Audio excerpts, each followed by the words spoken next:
take our freedom for granted. The fact that we can meet here today and worship as we see fit and is a testimony to the freedom we have. People, haven't always had the opportunity at freedom like we have here in the United States to worship as they wished. Look at Western Africa. If you haven't watched the news lately about Nigeria, over 200 Christians were slaughtered last week by these Fulani Muslims. They just went in with butcher knives and hacked these people, women, children, old people, it didn't matter, indiscriminately killed over 200 people. We drive about now from state to state without restraint. We go across state lines. We can usually say or write whatever we want. That's sort of up in question now. We fall under certain protections by the Constitution without fear of being hauled unjustly to prison. I was thinking this morning, the Apostle Paul was well aware of his rights as a Roman citizen, wasn't he? There were certain things that he could say and do, when they bound him unjustly, and they found out later he was a Roman citizen, they were afraid that they might suffer some consequences. But we also live in a country where new laws are being enacted that are slowly eroding away our freedoms we were given by the Constitution of the United States. Many are supposedly there for our protection and to keep us safe. I'm about tired of the government taking care of me and keeping me safe.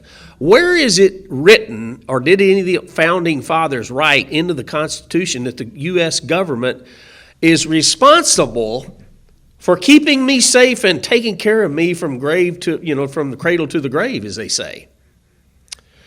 They want to tell us what we can eat, where to go, what political party we should belong, who we should support, what political doctrine that we should swallow this week.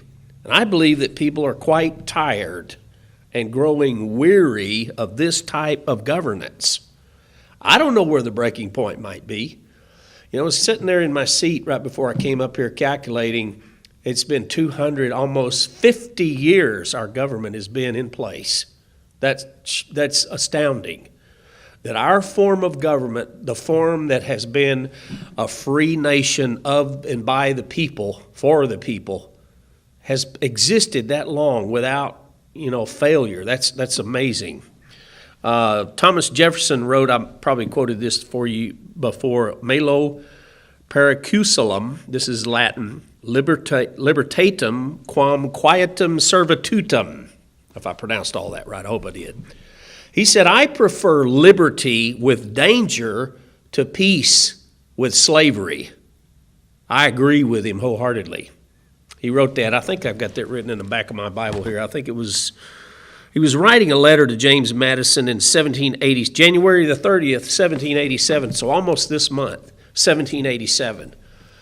And their idea when they wrote the Constitution was to give people the freedom to live and work and play and enjoy life without all of the burdensome rules and even commented in that letter about there's several forms of government out there, and some are no laws, like the Indians had, the Western Indians that he read about or heard about in the United States.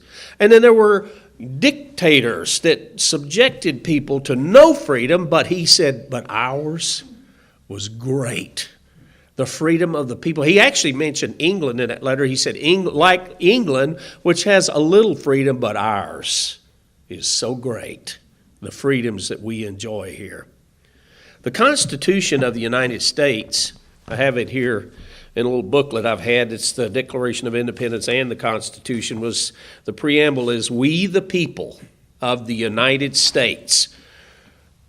Not we the government, we the president, we the Congress, or we the Senate, but we the people.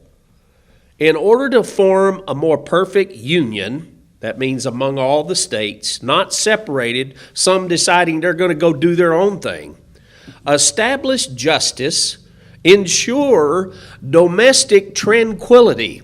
Now, that's something that I've needed this last year, I can tell you. Tranquility. That means peace of mind. I'm not worried about what our crazy government is going to do next week. What law or what position they're going to take, or what are they going to send a memo out to everyone in the press to give me some line that they want me to digest. Provide for the common defense, I love that, promote the general welfare, and secure the blessings of liberty. Ah, liberty. Now that's a word that I can hang on to, can't you? To ourselves and our posterity. My son is sitting here. My daughter is down in Austin. My little grandsons, your children, mine. We want to leave this country as we found it. I had a great childhood. I grew up out in the dirt farm of East Texas, walking up down a sandy road. We didn't have even pavement in front of our house, so we would get out there in that hot sand and barefoot. You had to tiptoe real quickly across it. We'd ride our bicycles up and down the hill. I thought I was Evel Knievel at one time. I'd try to build ramps and jump that old bicycle and nearly kill myself. I remember climbing the top of a sassafras tree when I was about 12 years old, all the way to the very top. And it snapped, and I fell, and I broke every limb off on the way down to the ground. I stripped the tree all the way from top to my brothers, looked at me and said, Are you okay? I said, yeah, I'm okay. The limbs broke my fall. I remember those stories of walking up and down the creek beds and getting ticks off of me because we'd waded through the water, and then we'd up and down those hills exploring, playing, climbing, and we'd end up jumping in the creek at the end of the day, and it would be dark almost when we got home. Mother'd be standing out on the back porch hollering at us, "Where have y'all been? I was worried sick about you." We weren't afraid. We didn't have no fear of some child molester out there in the woods. We just enjoyed life. And it was a good life. It wasn't later on that I found out that there were perverts out there, in the world. And my dad would warn me because he worked at a mental institution when he was in the Navy out in San Francisco, because they really looked at that as a mental disorder back in 1944. And he talked about some of the things he saw in that hospital, and I won't repeat it, about the habits of some people. But let me finish this, do ordain and establish this Constitution of the United States. I want to remind everyone, as the Apostle Paul knew his rights as a Roman soldier, that we in this Constitution were given amendments that talk about the freedom of religion, which we have here today, and freedom of the press, and freedom to express yourself without being hauled to jail. Now you ask the question, are some of these being infringed upon? Do you think they're walking the line here with the way that they can actually kick you off of some of the media now, or some of the social media now, because of what you say or what you write? Happens all the time. The right to bear arms. Now I take real issue with this amendment here because I have some guns in my house. I like to have a gun in my house because people have walked up my driveway and stole expensive oil field equipment right out of my truck sitting in my driveway. When I walked out that morning, I noticed that my wife's car's door was open. So I'm like, whoever came up in here had no fear of coming and taking something of mine, and could he have come in the house while I was asleep? Well, that's happened before. A cop of mine over in Kilgore told me that these guys would hide in the bushes and send a woman up to knock on the door. I told Judy, quit jerking that door over every time the doorbell rings. Because the guy would hide in the bushes, the woman would open the door because there's a woman standing there, and out jump these hoodlums and go in there and rob her and, push her down and go in and take her valuables. Right here in East Texas. I talked to the constable out here in Winona, you would think in a town of 700 people there would not be any crime, but he says we know who all of them are. We know who the crooks are up and down this road here. You have the right, there's certain amendments against search and seizure of your papers. They can't just come in there in your safe, take all your papers. Really? A right to have trial, compensation for taking things. It says that no one can be deprived of life, liberty, property without due process. They can't just convict you, trial, be the judge, jury, and the executioner all in one. You have to be able to go to trial, and you have a right to a speedy trial. They can't, like they did years and centuries ago, lock you in the Tower of London for 10 years without a trial. You have to have the right to go to a trial. It talks about cruel and unusual punishment. I won't go on. I could go on and talk about this. This is the country, and this is the Constitution that our founders wrote. And it was for each one of us. You ought to take time sometime on a Sunday afternoon and sit down and read what it actually says. These are your rights as people, as citizens of this nation. And if you don't defend your rights, someone will run over you. They will. They think they can. I think you ought to have one of these handy in case you ever do get accosted by an official or whatever. All of these were given to ensure our liberty and freedom without overbearing government succeeding in trying to rule over people with an iron fist. I chose those words carefully.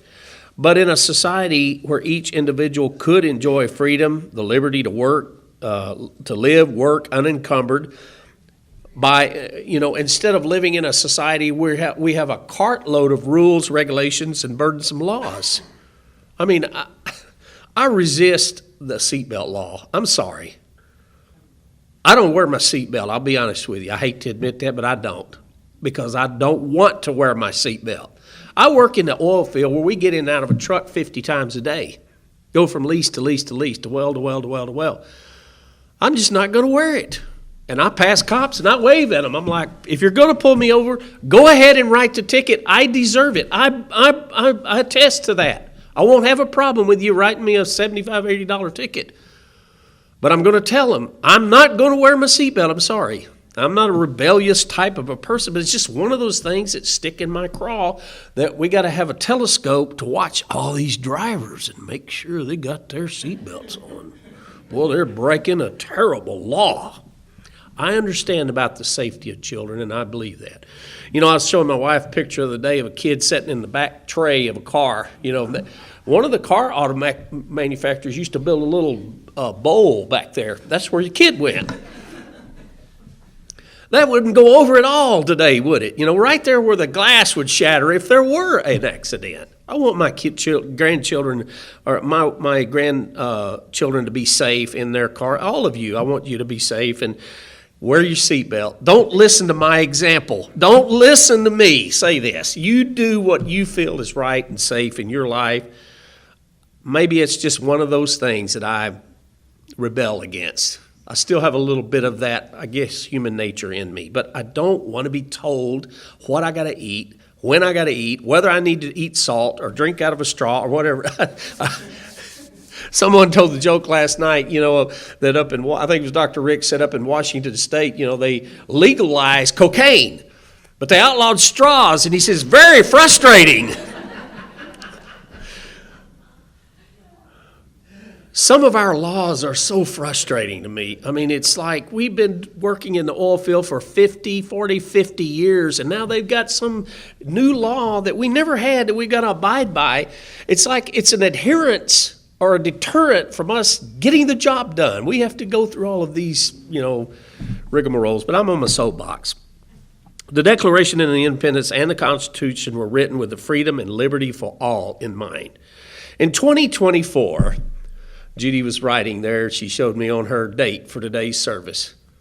I can't believe it's 2024. I'm not ready to start writing 24. I just now got used to writing 2023. I went down to the office this last week, and I said, I need a new wall calendar. I like these big ones that are 3 months across and 4 months down, and little squares for each day. That way I can write who's taking off for vacation. He's going to be off Tuesday and Thursday, and I write things on it. Oh, got to remember to go here and do that and do this.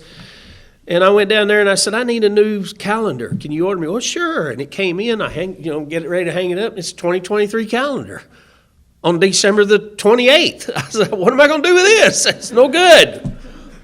So I got a new 2024 calendar up there, and I'm sitting there looking at that, thinking, here we go again. We're going to go another year. I mean, on this calendar, in a few weeks, I'm going to have the holy days. I'm going to have the Feast of Tabernacles listed on there. My days that I'm going to be taking off, traveling, whatever I'm going to be doing during those days. I'm going to have birthdays and things like that on there, plus a lot of work-related stuff, mostly work-related stuff. But I can't believe I rolled that old calendar up, threw it in the trash the other day. 2023 is in the history books. And that just dumbfounds me. I'm sure that this year is going to be a roller coaster ride, don't you?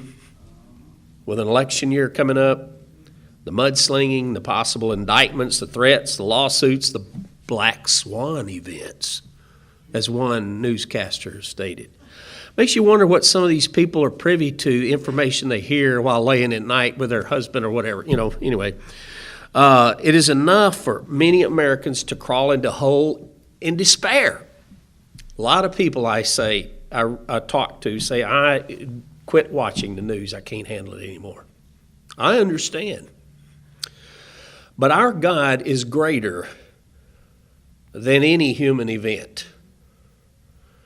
Dr. Ricks quoted last night something he read in a book that the universe, the measurable universe. Now, I want you to think about this. When you're standing out at night, sometimes I like to go out. I took this picture this morning out about 5 o'clock this morning out my front window. It was deeply foggy this morning. There's a night light out there, street light, and it's shining. And my lawn has got a little bit of winter grass on it. It's sort of green. And I showed Daniel this picture. It's like blue light shining on this green grass with this fog. It looked like a horror movie picture. I mean, it was creepy looking. But when you go out at night and you stare up in the stars and you marvel, sometimes I'll do like I did out in West Texas where there was no city lights, ambient light to disturb the view, and you see just billions of stars out there. The observable universe is 15 billion light years in all directions. Now, I'm talking about you don't see the skies that the Australians see when they look out in their direction, or someone over in Europe looking out in their direction when you are looking out in your direction. All directions around the earth, equidistance. And that's just the observable universe. The Bible says that the heavens declare God's handiwork. Now, I want to get you away from this little minuscule earth. You've ever seen the picture where they show the sun and then they show Saturn, and then there's a little pinprick and it says, this is where you are. So what are you worried about? God has all of this under his hands, under his control. And he's not letting time go on. He's not letting circumstances go on without knowing exactly what's happening. People will say, well, why does God allow so much pain and suffering? How many articles have you seen written like that? News headlines, people asking the question. God has allowed human beings approximately 6,000 years to do it their own way. And I say that's an attribute of God's patience. Now, he could have waited for, 2 or 3 years and said, I've had enough of you, Stan. Lightning strike, a boulder come rolling down the hill, whatever. That's the end of him. But he's given me, I'm thankful, my whole life to overcome some of the stupid, dumb things that I've done in my life and the sins that I've committed over and over again, and ask him to help me and do it again, and over again had to go back and say, I'm ashamed that I've failed again. Please, give me another chance. I think David understood some of that, when he was during his lifetime, all the things that he committed, and yet it says God loved him because he sought God's heart through every instance of his life. No matter how bad the roller coaster ride was, he always put God first in his life. He knew that God could bring him out of those situations. God certainly intended for his people to enjoy freedom, I believe. And I'm going to have to skip over. I'm almost out of time, and I hadn't even started my sermon. You know, God, when he brought the nation of Israel out of the land of Egypt and they were standing there on the seashore, after seeing the whole Egyptian army decimated, those people stood there and said, God has saved us this day. They were in slavery, but today I am free. God has given me liberty. I didn't deserve it. I was a slave. My parents, my great-grandparents, my great-great-great-grandparents 400 years ago were in slavery. And here I am standing here looking at the power and the might of God's power that has just saved me out of all of that. And later on, he would give them the Jubilee. You know, it's every 50 years, I want you to release all of your fellow brethren from slavery. I want you to return the land. There weren't land barons that owned 20,000 acres gobbling up land never to be released back to the people so they could have a little family farm or a place to have a business to pass on to their children, whatever. God intended for that land to go back to the families and release all of the debts instead of piling up $30-something million or $1 billion, I should say, or $1 trillion. Can you believe we're even saying those words? In debt in our nation that is going to come tumbling down. You know, the old saying in physics that said, Thomas, who was it that said, for every action, there's an equal and opposite reaction. Isaac Newton said that. Sir Isaac Newton. For every physical action, every force, if you hit a ball, the equal and opposite reaction is it goes all the way, thankfully, through the goalpost on a Cowboys game when I'm watching them.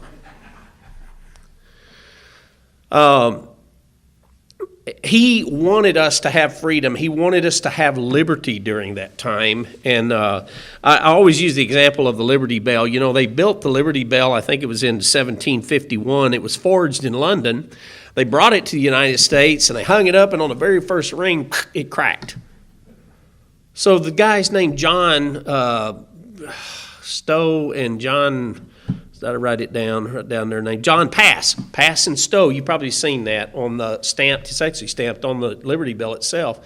They melted it down and reforged it, recast it, hung it up, and it was there for 90-something years before it cracked again. And they've tried to make repairs to it and drilled holes in it to try to keep it from crack from going farther. And that's what you see today. But that bell became a symbol of liberty, and we used that. I remember as a kid and cutting out Liberty Bells and crayons and coloring them in school. But Isaiah wrote, and I want to turn here, Isaiah the 5th chapter, what he warned about losing this liberty. Isaiah the 5th chapter, verse 8. Let's read a little bit. This was his indictment against the nation of Israel. He said, he said, woe to you. Anytime you see the word woe in the Bible, you need to listen. You know, in the book of Revelation, it says, woe, woe, woe unto the inhabitants of the earth. Something bad is fixing to happen. Look at Isaiah 5 and verse 8. He says, woe unto them that join house to house, that lay field to field, till there be no place that they may be placed alone in the midst of the earth. A person doesn't even have a place to go out and breathe the air.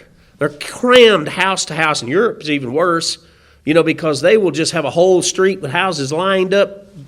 There's no space between them anymore.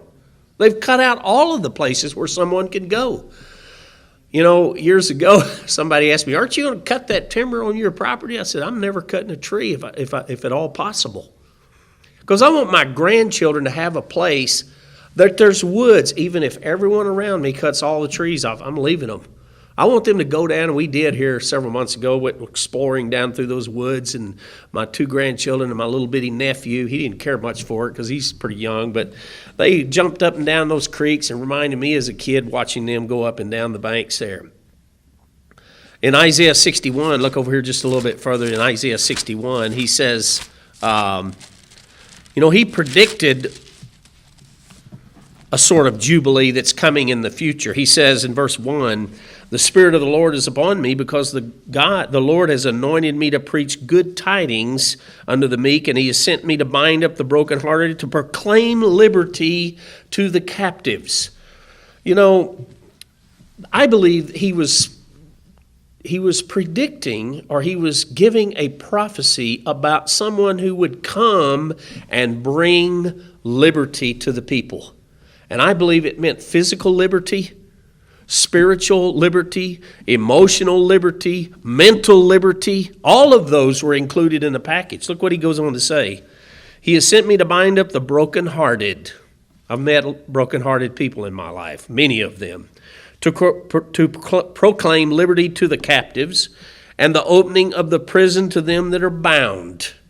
And that can be bound by drug addiction, pornography addiction, whatever kind of addiction, you might have in your life, or someone might have, that has them bound. Remember the story of Jesus when he said, this woman here who was bound by Satan 18 years. She was all bent over and stooped over, and he healed her. It wasn't her fault. Sometimes it's not the person's fault. It's Satan's evil world that's in play there. And to proclaim the acceptable year of the Lord, and the day of vengeance of our God, to comfort all that mourn. He said to appoint unto them that mourn in Zion, to give them beauty for ashes, laying in the ashes of rubble, like some of those towns and cities in Germany after the World War II that were nothing but just hulks of burned out old buildings. The oil of joy for mourning, people that are sad and sorrow and crying because they have no hope. The garment of praise for the spirit of heaviness. What can cause heaviness in this world? We walk around with about 60,000 tons of weight on our shoulders nowadays. I was talking to a gentleman earlier this week about the stress that was upon our great-great-grandparents was nothing like, they plowed the fields. They had to go fight an old balky mule out there and get it hitched up and plow behind it like my grandfather did. And I used to hear him talk about how he could talk and just make that mule go wherever he wanted, and he could get that field plowed, in just no time, And I remember an old man walked a mule up to my dad's house because my dad wanted to plow. We didn't have a tractor, and he allowed Dad to borrow that old mule as he plowed that field. And I thought, I'm looking at a Western live, of an old man out here plowing the field, and that's what it was. But it was neat to watch that, hear him holler at that mule, and it would turn G and haw, and that mule would go wherever he wanted it to. People are burdened down with, as I said, 60 tons of weight, and we need to take a big old giant crane like the one I saw in Longview the other day that will reach out and pick up all this weight off of our shoulders and set it over onto the shoulders of Jesus Christ. We need to unload all of the weight that we have on us. And he promises here that those that will do that, he will call them trees of righteousness. Look down in verse 3 there. The planting of the Lord, that they might be glorified. In Jeremiah, the 34th chapter, and in doing so, he added this wonderful promise for those who have suffered loss, endured heartache, walked through unimaginable trials in their life, were saddened by regret, betrayal, and as I said, overwhelmed by the weight of this world. In Jeremiah 34, I don't have time to read it, but it was the only time, maybe I should just turn there and quote some of this to you. 34, the Jubilee was commanded by God. Every 50 years, they were to have this year of Jubilee where they would release all the prisoners, return all the land back to the people, forgive all the debts. Did you know there's only one place in the entirety of the Bible that event is recorded? And that's here in Jeremiah, the 34th chapter. And guess who was the king? Zedekiah, the last reigning king of Judah. It was almost too late. He actually did that. He said, I'm going to set them. Look in verse 1. The word of the Lord came to Jeremiah from the Lord after the king Zedekiah had made a covenant with all the people which were in Jerusalem to proclaim liberty unto them all. And skipping down, they decided they were going to let everybody have liberty. They were going to do what the priest and the prophets had told them to do. But afterward, verse 11, they turned and caused the servants and the handmaids whom they had let go to return and brought them into subjection for servants and for handmaids. In verse 13, Jeremiah said, okay, this is what God says. The God of Israel, I made a covenant with your fathers in the day that I brought them out of the land of Egypt. He's trying to make them remember that they were once slaves and that they were brought out of the house of bondage. And at the end of the 7 years, you should let every man go that is Hebrew. I'm going to skip down. And yet you are now turned, verse 15, and done right in the sight in proclaiming liberty, every man to his neighbor. But verse 16, but you turned and polluted my name and caused every man his servant and every man his handmaid, whom he had set at liberty at their pleasure to return, and brought them into subjection. The point is here.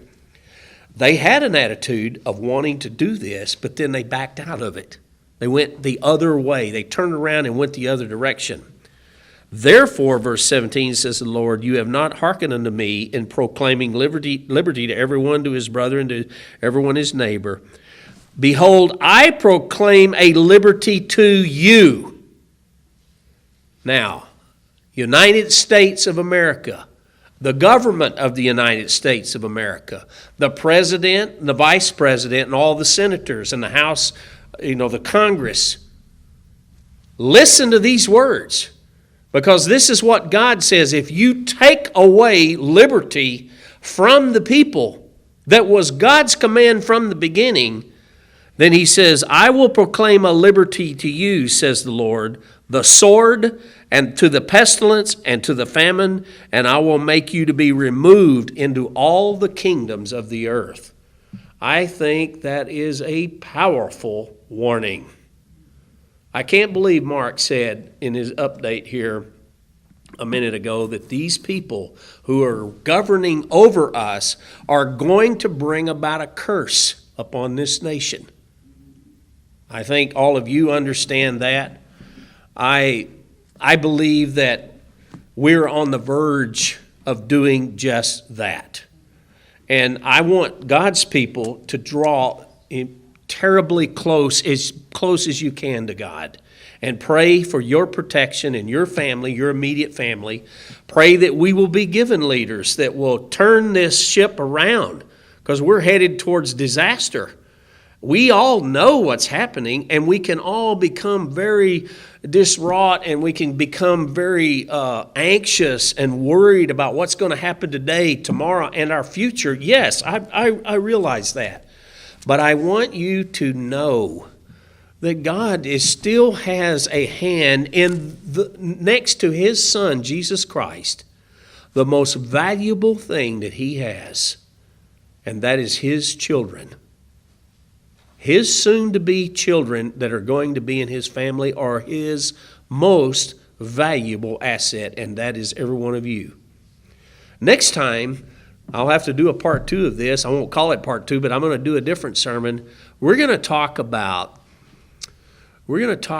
liberty, the liberty that only Jesus Christ can bring.